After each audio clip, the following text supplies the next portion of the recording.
On April 9th, 1865, the Battle of Appomattox Courthouse was fought in Appomattox County, Virginia, and was one of the last and ultimately one of the most consequential battles of the American Civil War. It marked the final effort by Confederate General-in-Chief Robert E. Lee and his Army of Northern Virginia before their surrender to the Union Army of the Potomac under Ulysses S. Grant.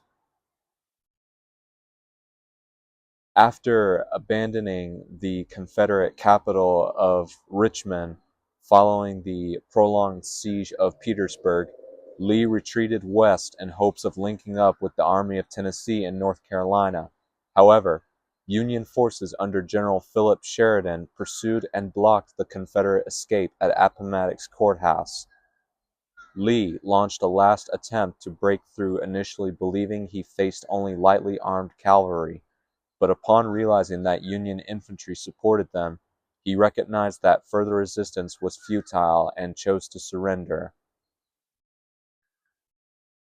The surrender documents were signed on the afternoon of April 9th in the parlor of Wilmer McLean's home. A formal ceremony followed on April 12th, during which Confederate troops led by Major General John B. Gordon laid down their arms before Union Brigadier General Joshua Chamberlain. Nearly 28,000 Confederate soldiers were paroled and allowed to return home, permitted to keep their horses while officers retained their sidearms. This effectively ended the Army of Northern Virginia as a fighting force and concluded the war in Virginia. The event signaled the closing phase of the Civil War, leading to a series of additional Confederate surrenders across the South in North Carolina, Alabama, and finally Shreveport, Louisiana, by June, bringing the conflict to a full end. On April 9, 1940, during World War II, Operation Weserübung was launched when Nazi Germany invaded Denmark and Norway. It also marked the opening operation of the Norwegian campaign. In the early hours of April 9, 1940, German forces occupied Denmark and launched an invasion of Norway, presenting it as a preemptive move against a supposed Anglo-French plan known as Plan R4 to take control of Norway in response to a feared German advance. Denmark was quickly subdued, with its military ordered to stand down as the government chose not to declare war. German representatives then told both Danish and Norwegian authorities that their forces were there to defend them from potential Anglo-French aggression. However, the stark differences in geography, strategic position, and climate between Denmark and Norway led to a very different military operation in each country. The invasion fleet's scheduled landing time, known as Fitzezeit, was set for 5:15. 2 years later, in 1942, the Bataan Death March took place. It was a forcible transfer by the Imperial Japanese Army of around 72,000 to 78,000 Filipino and American prisoners of war from the municipalities of Bagak and Mariveles on the Bataan Peninsula to Camp O'Donnell via San Fernando. The transfer began after the 3-month Battle of Bataan in the Philippines during World War II.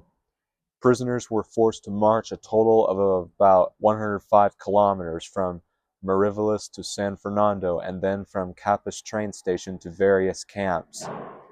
Estimates of casualties before reaching Camp O'Donnell vary widely, ranging from 5,000 to 18,000 Filipinos dead and 500 to 650 Americans dead during the march.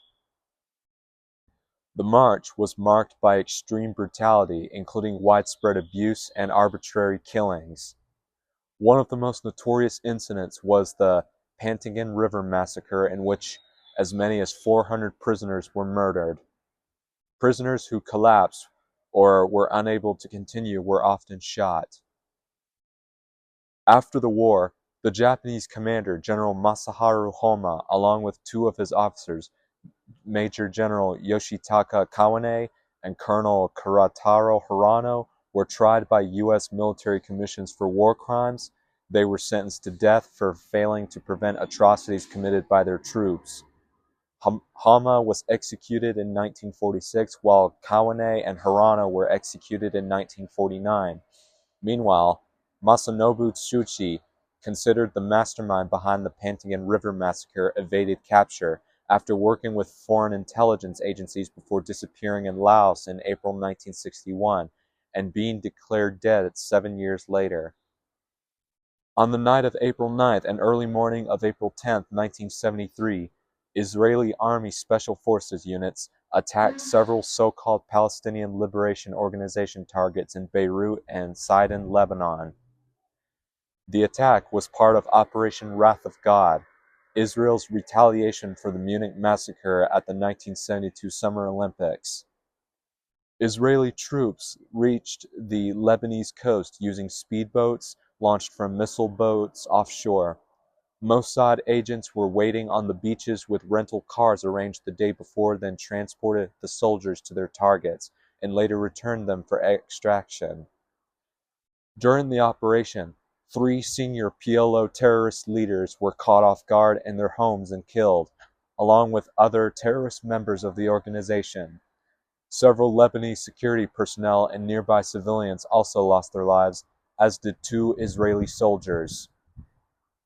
And on April 9, 2003, during the Iraq War, just 3 weeks into the invasion of Iraq, United States forces pulled down a bronze statue of Saddam Hussein in Baghdad's Firdos Square, symbolizing the end of the Iraqi president's long, often brutal reign and a major early victory for the United States. Dramatic images of the toppled statue and celebrating civilians were instantly beamed around the world. With Hussein in hiding and much of the city now under U.S. control, the day's events later became known as the Fall of Baghdad.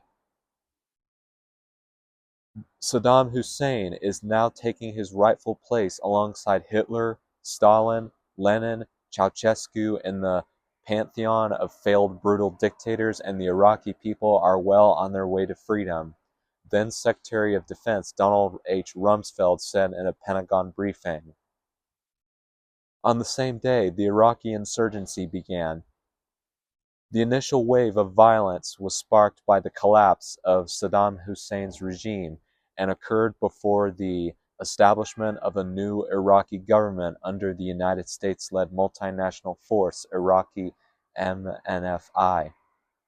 Early on, Iraqi insurgents mainly targeted MNFI troops, but by around 2004 to May 2007, they increasingly shifted their focus to the newly formed Iraqi security forces as well.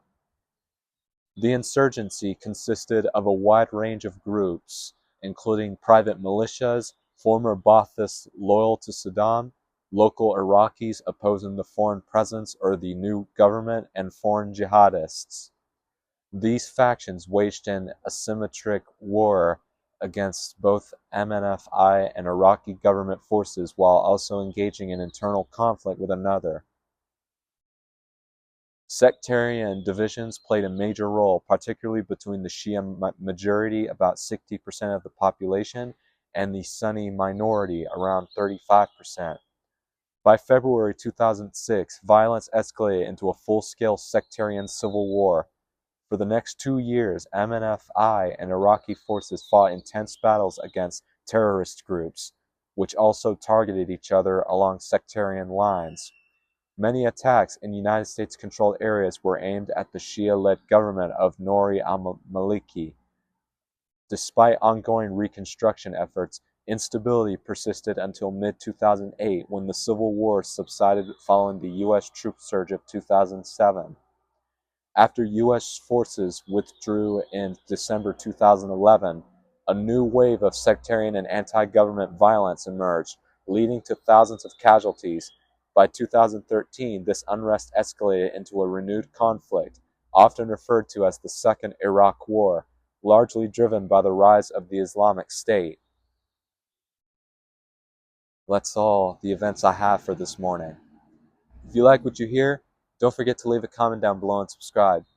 And forgive me, my nose is a little blocked because of all the allergies. This is Stephen Luke, and I'll see you next time for another history update.